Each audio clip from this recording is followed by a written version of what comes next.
Hey everyone, welcome to another MLM dumpster fire. Today we're gonna watch a Arbonne video yet again. I feel like in the last few weeks I have just been covering Monat and Arbonne and sometimes occasionally prove it, but let me know down below if there are other MLM companies that you want me to cover, because I don't know, I feel like Arbonne and Monat girlies have been very problematic lately, and it's just so easy to find like problematic videos from them. So yeah, anyway, we're just gonna get right into it. Don't forget to like if you enjoyed the video, and as always, big shout out to my channel members. I forgot to mention though, when I I will not delete anything, I promise. When I stop making videos for my channel, I will shut down my membership as well, so don't worry, you guys are not gonna be paying for my memberships if I'm not putting out any videos. So that's just a note on that one, and yeah, let's just get right into this. I hope everyone has had a wonderful weekend. Sorry to speak in past tense, but we are almost through with Sunday, which means isn't it Memorial Day weekend for Americans out there? Anyway, we don't celebrate that here in Canada. We're here for another interview, a really exciting interview today, because I'm going to be speaking with a woman who has had tremendous success in Arbonne. Oh, I see her. And I had the pleasure of meeting her last fall, I want to say. Let me let her in. Hold on. If you could not talk, that'd be great. Backstage at our Canadian conference. She can tell me. I think it was this year. My years get all mixed. Hello! Hello! Oh my gosh, I'm so close to the camera. I can match you. We can do it. It's okay. I'll back up. Oh no, this is Camilla. Ah, shit. I forgot. Oh no. Where did I get this from? Did someone send me this? If somebody sent me this, thank you so much. But I did not expect to see Camilla. I dislike Camilla Scott a lot. She's so fake. Like, if you've been watching my channel for a while, you know who she is. She's like this Canadian actress. Well, she used to be. And she's just like overly positive, but in kind of like a fake way. Like, oh, today's such a glorious day. My life is so beautiful. And I just find her really cringy. She annoys me very much. So this is great. We're gonna watch this interview. How are you doing? How was your weekend? I'm so good. I'm really good. Weekend was amazing. The weather's so bad here. We have not seen the sun in a very long time. It's been cold and raining for for way too long. But apparently tomorrow the sun is going to shine and it's going to warm up a little bit. Oh, that's good. Yeah. Do you know what? I feel like the people who get a lot of rain and clouds, they just appreciate the sun more. So it's true. Here we're always like, oh my god, what are we doing today? Yeah, fill the calendar. Yeah, it's in our whole, we walk, my husband and I walk so much. We walk everywhere. We live in a neighborhood where you can walk to everything. Amazing. And the rain just wrecks it. It's like, ugh. But anyway, tomorrow, better day tomorrow. Well, thank you. You know, you can still walk in the rain, Camilla, right? I mean, what about like Irish people in the UK where it rains all the fucking time, or like countries that have rainy season? Well, you can still walk out in the rain, you know, you're not gonna melt in the rain. Sorry, I'm rude. I really don't like her. Sorry. Thank you so much. I was just explaining how we kind of officially met. I'm sure we met before that, but we got to actually spend some time backstage. Was it CNTC just 2024? Yeah. It was this past year, because that was, my son got sick, remember, and I had to leave. Yeah. Right. Okay. So it was this last year. A year and a half ago. I can't remember. Thank you so much for agreeing to come on and be interviewed. And of course. Excited. Yeah, Matt and I have been doing this bit of a series where we thought, how cool, because obviously we come on and share our story all the time, but it's so nice to pull from other people's backgrounds and their stories and what they found difficult, and, you know, just to hear it from different people, and for both of our networks as well, right? So yeah, thank you so much for agreeing to pop on with me. I appreciate it. My pleasure, always. I won't ask anything I'm sure you haven't been asked before. So let's actually just start from the beginning. How did you first hear about Arbonne, and what were you doing before, and what made you say? Okay, so first of all, I've been in Arbonne. It'll be 17 years this fall, so a really long time. It's crazy. When I started, my son was 3.5, and now he's like a man who's going into his 3rd year of university. Like, it's crazy. I'm an actor, so I was starring in a show in Toronto called We Will Rock You. And interestingly enough, like that show, I I got that show and was offered it at a sort of a 60% pay cut from the show that I had done prior to it. And it was really just a sign of my industry, my age, like, you know, they kind of know after a certain age, they know you're looking for work and you need it. And so that was the kind of situation I was in. I was definitely needing something, but honestly, like I wasn't looking for anything outside of what I already did. And my friend just sent me an email one day and said, I have this business opportunity for you. It's a health and wellness company called Arbonne. They're new in Canada. And I thought they were looking for a spokesperson. And I was like, awesome. Yes. When can we meet? And I actually met her at 9 o'clock in the morning at a Starbucks because I had to be at the theater for 10. My son at the time was just over 3. And it was hard for me because I worked, theater is crazy hours of work. So I worked like 6 days a week, noon until midnight. At the time I spoke to her, we were in something that's called 10 out of 12s, which means you work 10 out of 12 hours. And so to take an hour where I have so little time with him and go meet her, but I thought this is going to be amazing. Like spokesperson contracts are a big deal and I'll make a lot of money. And anyway, and then she told me about Arbonne and I was like, hell no, absolutely not. Like I was like, I can't believe I've wasted an hour. And she just sent me home with some skincare to try. And I had really dry, sensitive skin. And well, my skin was nice. Like it's not, but it was very, I had to really be careful with it. And all of a sudden it just wasn't. Like I had totally normal skin. It was the products that I was using before. And suddenly my skin was gorgeous and glowing and hydrated. And I was like, oh, maybe, I started to see a market. And I thought, you know, I know a ton of people who want to have beautiful skin. And I know a ton of people who need to make more money. And so I just thought, you know what, I'm just going to jump in and see what happens. And I really did. Like, it was so funny. We lived in an apartment. We had a condo and we lived on the 2nd floor, and between like getting on the elevator and getting out at the next floor, I made the decision. Like I was literally got on the elevator, looked at the mirrors in the elevator and went, my skin does look amazing. And my husband was like, it really does. You should do that business. Ding, the door's open. I'm like, I'm in. Wow. So you didn't think about like, oh, I'll just be a good client. Oh God, no, not once I really loved it. Yeah. Because I just thought, somebody's going to buy this. I want them to buy it from me. Like I right away saw a market for it. Like right away, as soon as I loved it, I was like, if I want to buy it, other people will want to buy it.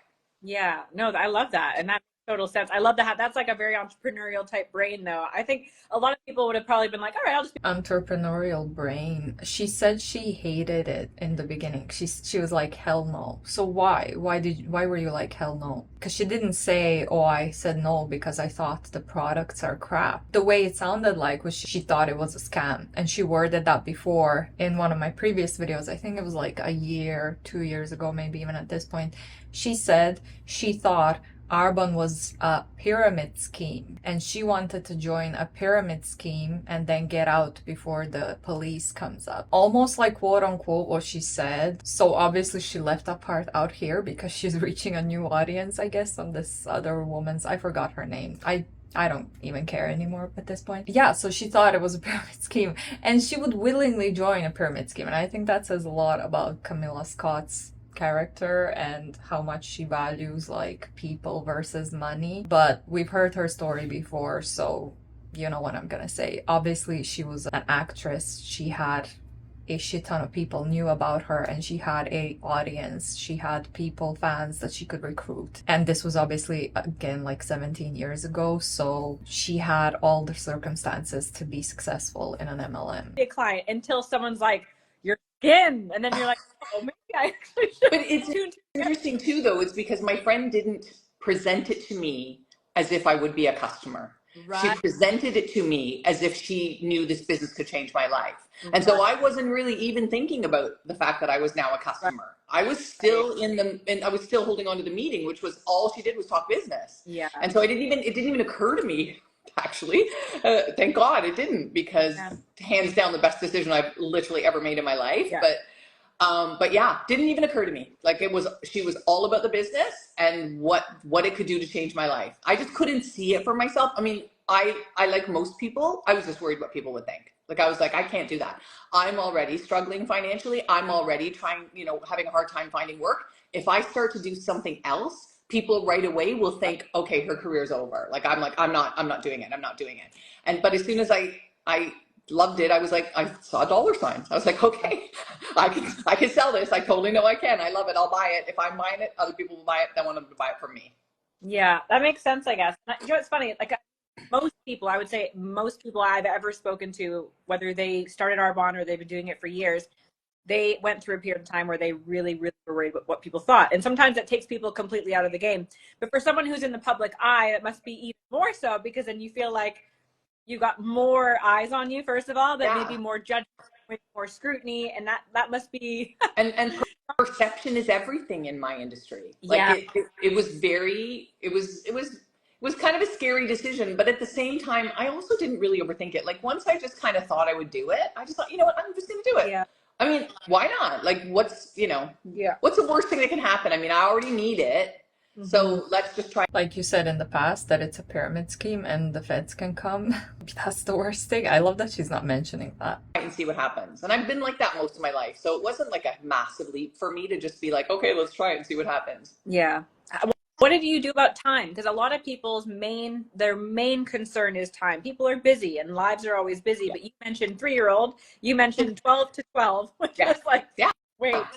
But you know what? We have time. Like people who think they have no time, that's a decision you make. You decide you don't have time, right? If something's important to you, you find time. Like you find it. Listen, every single person has the same 24 hours in a day. There are tons of people out. Camilla, that is so fucking privileged and detached from reality. Not everyone has the same circumstances. Not everyone lives the same or identical life to you. Not everyone has the same 24 hours in the day. It's a very silly thing to say, Camilla. Out there, single moms, multiple kids, multiple jobs, like they're getting it done. And I just thought, you know what? I had, somebody taught me very early in my business how to color code my calendar. Like I'd never had any business in my life. So I didn't know what I was doing, which is fine. Like I didn't need to know anything. All I needed to know was what I loved about the product really in the beginning. But they said, you just got to color code your calendar so that you can see where the time is. And when you do something like that genuinely, you can literally look at the calendar and go, oh, there's an hour there, there's 20 minutes there, there's 15 minutes there, there's a half hour there. And that's what I did. And so I'd be on, at intermission at the show. I'd be in the office, the stage manager's office on the phone making calls, before the show. I'd come in a little bit early and make sure my makeup was ready. And then I'd be talking to people backstage. And like, I just found the time. Like time is just really an excuse, like anything. It's valid, like it's a valid excuse, but you can find it if you want. Like we waste so much time, like just, scrolling and television. And it's crazy how much time you actually do have if you really truly look to find it. Yeah. It's like, we always use that analogy. Matt and I would go, okay, if I told you every day for a month, just stand on your front porch for 2 hours, and at the end of it, I'll give you $20,000. You do it. 100%. Yeah, 100%. So it's yeah. So yeah. So then you started your journey. Obviously, you can visit earnings.arbonne.com to see what's typical and see time frames. Now, this is effort-based business at the end of the day, so it can look very different for different people. Did you find that you had any major setbacks? No MLM out there is an effort-based business. Yes, I am doing my nails. I'm so sorry. No MLM is effort-based. It's absolutely not ever. You can work 24 hours for 7 days just on your MLM business, and that does not guarantee that you're gonna make any profit out of this business model. This business model is very, very unethical in my opinion, because the majority of people don't make any profit. And I'm going to link the income disclosure statement from Arbonne in the description box below. You can take a look at it. You will see that the majority of people are on the very bottom rank. They're not making any profit on a yearly basis with Arbonne. So the only people that are actually profiting are people like Camilla Scott. I don't know if this other woman is high up in Arbonne. I think this is the first time seeing her, but only top 1% or less actually are profiting from this business, and everyone in their downline is just working for free. Struggles in the beginning of your journey that you have to come in with? I mean, I'm sure yes, absolutely. Like everybody. I just thought my attitude in the beginning was just, I know I can make a success of this. Like, so I really did. I believed that I was going to go to the top of the company. Like I wasn't unsure about that, because I didn't see anybody at the top of the company that had any qualifications that I didn't have. Like there was nothing about going to the top that I was like, ooh, oh, I need a chemistry degree. Okay, well, that's not going to happen, right? Like there was nothing. It was just, are you willing to work really hard? And I absolutely was willing to work really hard. Are you willing to accept no? Like you're going to hear no over and over. And I came from a world of no, right? Like I was an actor. I heard no every single day of my life for years. And I just didn't care. Like I knew it was a numbers game because my life had already been a numbers game. And I just thought, you know, I'm going to just make this work for myself. And I worked like really, really hard in the beginning. And I think that's, you know, that's something. I still had my crazy job with the crazy hours. I still had my kid and I made sure I had time for him. Like I really, but I worked in the time that I made for this business, I worked my butt off because I could see what was going to be possible. And the thing is, a lot of people, they're busy and whatever, but they're not busy doing anything that's going to get them to where they're never going to be busy again. And that to me, like the whole time leveraging piece of this, I was like, I'm all in. Like, I'm like, what? Like, I can actually just work really hard for a little while. It's very ironic what you just said because a lot of people are working hard for an MLM and statistically they're never gonna get to that place where they never have to work again with the MLM, but they still keep working hard, so. And then build something that I will never, I have to continue to work it, but I will never have to work like that again ever. Right. And that was gold to me. Yeah, or retire from. Yeah. Because it's one of the businesses that you never really have to go like, oh, like, I just feel like I can't imagine a time where Arbonne would be too strenuous to do as like an 85-year-old. You know what I mean? Totally. I'm going to be 64, like in like weeks. And I'm like, I'm more excited about working in my future than I've ever been. Like it's, you know, and I think too, like, because we were actors, we get these like little pension statements. And I'm like you couldn't even live on Starbucks once a week on these statements. Like, I'm just like, can you imagine? And the answer is no. Like, I don't know. I honestly don't know what we would have done, but I don't have to think about it because I was willing to be brave and try it and work hard. And here we are. Amazing. And what do you think has been your biggest non-monetary win as far as your journey with Arbonne and finding like hands down, the mother that I am.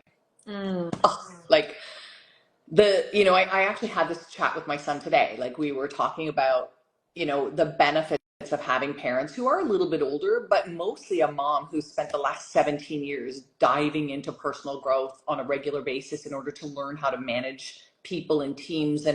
And I'm able to teach him so much about communication and relationship and he and I have such a great relationship because he trusts me so much because I have this great advice to give him. And I just, that piece of this, I didn't ever think about that or think, you know, that would happen. I mean, honestly, if my friend had said to me, there's going to be so much personal growth, I would have been like, bye-bye. You know, I'm grown. Like I was 47 when I started this business and I was a grown, like I would have been like running so fast in the other direction. But that piece for me, like the personal growth piece of this that it sounds so woo woo to me, never would have ever even, and it's just been up to me, it's probably been the most important part. And the ripple effect that will have had as well for your son and like the person he became. Isn't that kind of implying that like other jobs and careers out there don't have like the personal development aspect of it, and then those people who don't have the personal development aspect, I guess, in their jobs are just not good parents? Weird. And the relationship I have with my husband and the relationship I have with my mother and the relationship I have with my friends, like it's just, it goes into it goes into everything from you, but then it goes into them and then their lives, and it's really, really amazing. It's a really cool thing. Yeah, it's crazy because I asked that question. I've asked it maybe like 10 times now. And it's always that same response. Yeah. It's always the person I became or the or the wife I am or the mother I am because of this business. And I think it's something that you wouldn't think about when you're joining. You don't. And I think another thing that is really important for people to grasp about all of this is I didn't even pick up a book until I was already at the top. I was already a top income earner in the company. Like I was, because I was just running. I didn't have time to read. But then when I got there, I needed to learn. Like I needed to know how to manage this gigantic business and team and responsibility. I thought people usually say in MLMs you have to do personal development from the beginning, otherwise you're not going to be successful. Like a lot of the times people who are at the bottom of an MLM company are blamed, or like the main reasoning why some top MLM leaders like to say that these people underneath them are not successful is because they lack personal development, or they don't do enough personal development. But I guess Camilla had the status. She was an actress. She was basically a celebrity, and she knew a lot of people. A lot of people knew about her, and a lot of people wanted to work with her or whatever, and that's why she's successful. So none of this fucking matters. And so I sort of dove into it. But even that, not, it's not an overwhelming thing. Like if you read 10 pages of a great book a day, in a year you've read 30 amazing books. Like it's not, is it 30? No, I don't know, 12, I think. 12 amazing books if you do 10 pages a day. It's about 300 pages a month. Yeah, I know, right? Math. I'm like, thank God I don't have to know math to do Arbonne. But then you think over 10 years, that's hundreds of books, right? Like, so it's not a lot. It's not like I'm sitting at home like a nerd reading books. Not that there's anything wrong with that. I wish my kid were a little more of one. But it's that whole, like the slight edge thing, right? Where you're just doing a little bit every single day. And over time, suddenly you've got this massive, brain of information around all of that kind of, growth. And it's fantastic. And yeah, like priceless, completely priceless. Totally. What do you think a lot of people might misunderstand about this business? They're gonna think it's a pyramid scheme like Camilla did. Say that, Camilla, come on. Where do I start? I think the biggest thing is that only the people at the top make all the money. Like, I think that's a big one. But I think you guys... except that's not a misunderstanding, Camilla. That is literally proven by statistics, facts, data that's publicly available from the FTC, and even Arbonne's own income disclosure statement that the company puts out proves that this is not a misunderstanding. It's a fact that the majority of people don't make any profit. Only a small percentage of people at the top are making all the money. So not a misunderstanding if it's proven, if it's a fact. Honestly, yes. We don't make all the money. We definitely make the most money. The people at the top make the most money. Like every other business in the world. Yeah. And in every other business in the world, that's not a scam and unethical. Everybody's profiting. Like if you're an employee at the entry level of a company, you're still profiting, you're still making salary, you are still getting paid for the work and the hours that you're putting in. And this does not happen for the majority of people in MLMs, which is why MLMs are unethical, in my opinion. So Camilla, you're full of it. Only 2% of the whole company get to the top, just like the other rest of the world. Like, it's not like there's some kind of magical, like all of a sudden, but it's literally the same as any other business on the planet. The only difference is I don't need any special qualifications to be successful. And I think that's, for me to be the CEO of, Shoppers Drug Mart, I'm gonna need some qualifications. Like I didn't need any qualifications for Arbonne. I just needed to be willing to work hard, be coachable. And I was willing to do all that stuff. Like I was willing to do it. I thought, why wouldn't I be? If I'm looking at the compensation plan, I'm looking at the compensation summary, I'm looking at what's possible financially if I'm willing to do the work to get to the top. Of course I'm going to do the work to get to the top. Yeah. Like I don't understand why people don't. Like I'm more confused by that than I am by the fact that the ones who do. Like, so I think that's probably the biggest misconceptions. People think that everybody at the top makes all the money when really everybody at every level makes a certain average. And again, earnings.arbonne.com to see the averages at every level. But for some people, to make $1,000 a month is life-changing. Yeah, like to be 100%. An area manager and just that's our second management level and making like an extra $1,000, $1,500, $2,000 a month, adding that into their income, their household income, that's life-changing. Yeah. And that's, people forget that. It's like not everybody in this business is willing to do what it takes to go to the top or even wants to or cares to or can. Yeah. But everybody who wants to can. Yeah. But for the rest of the company, it's filled with moms and whatever, like people, engineers and doctors and whatever, just wanting a little extra, wanting an amazing community, wanting to build skill set. Like there's so many things about this business that you get from it by just doing it, that it's not just about money. And just like any other industry in the world, only 2% of the people who do it are going to get to the top.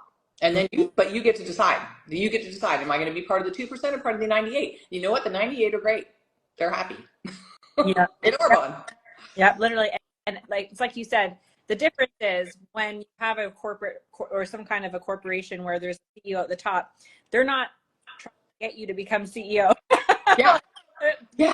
Like people fighting for the same position, whereas in Arbonne or in network marketing in general, you've got all these leaders who are literally looking to be like, who wants this? I'm going to help whoever needs help with this. It really is. These two ladies, they sound very uneducated when they talk like this. Like, I understand that they are not going to, obviously, have we all noticed, I'm sure we all noticed how they dodge. Like Camilla took an example of like an area manager, which is their second rank, but they ignore the very bottom rank where the majority of Arbonne distributors are on, and they're not making any profit. They are not profiting at all during the year that they work for Arbonne. So we dodged that one, and then we dodged addressing like why the 98% of the people in Arbonne are not making any profit. By the way, you're also not CEOs. If you get to top 1% of Arbonne, that doesn't make you a CEO of Arbonne. So this sounds really silly. Let me say silly, because I don't want to use a different, more mean word, but like for anyone who knows anything about MLMs, like this just sounds like two uneducated people trying to lie. But like, I don't think they're uneducated. I think they know, especially Camilla. She's on top for like 17 years. In my opinion, she knows what she's doing. She knows that she's scamming people out of money. And for God's sakes, like I have a video of her saying that she thought it was a pyramid scheme and she still joined.